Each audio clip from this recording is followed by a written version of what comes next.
দর্শক বন্ধুরা, আলোচিত বিশ্বে আপনাদের সবাইকে স্বাগত। ভারত গত শনিবার সর্বপ্রথম দূরপাল্লার হাইপারসোনিক মিসাইল সফলভাবে উৎক্ষেপণ করেছে।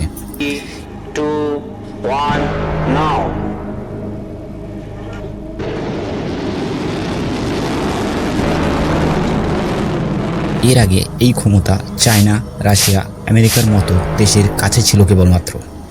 এবার ভারতও এই অ্যাডভান্সড টেকনোলজি অর্জন করল।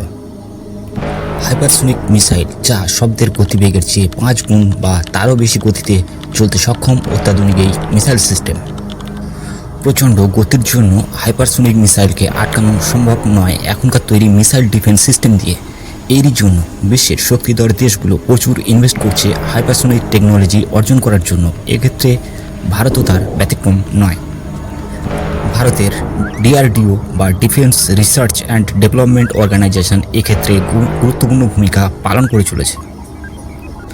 2020 সালে ভারত সর্বপ্রথম স্ক্যামজার চালিত একটি যান বা HSTDV সফলভাবে পরীক্ষা করে হাইপারসোনিক গতি অ্যাচিভ করার জন্য, এবং যানটি ম্যাক 6-এর গতি অতিক্রম করতে সক্ষম হয়।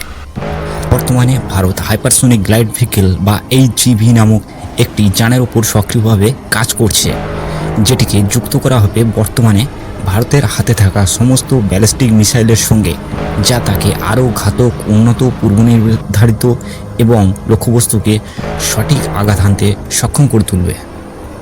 ভারত 2030 সালের মাঝামাঝি fully operational hypersonic cruise missile তৈরির পরিকল্পনা নিয়েছে, যা হবে আরও অত্যাধুনিক এবং লং রেঞ্জ এবং উন্নত স্ট্যাক ক্যাপাবিলিটির সাথে। ভারতের এই হাইপারসোনিক মিসাইল টেস্টের উপর গভীরভাবে নজর রাখছে চীন। এদিকে পাকিস্তানেও তীব্র প্রতিক্রিয়া দেখিয়েছে। এটাকে তারা এশিয়া তথা পৃথিবীর সামরিক শক্তির ভারসাম্য বিঘ্নিত হবে বলে দাবি করেছে।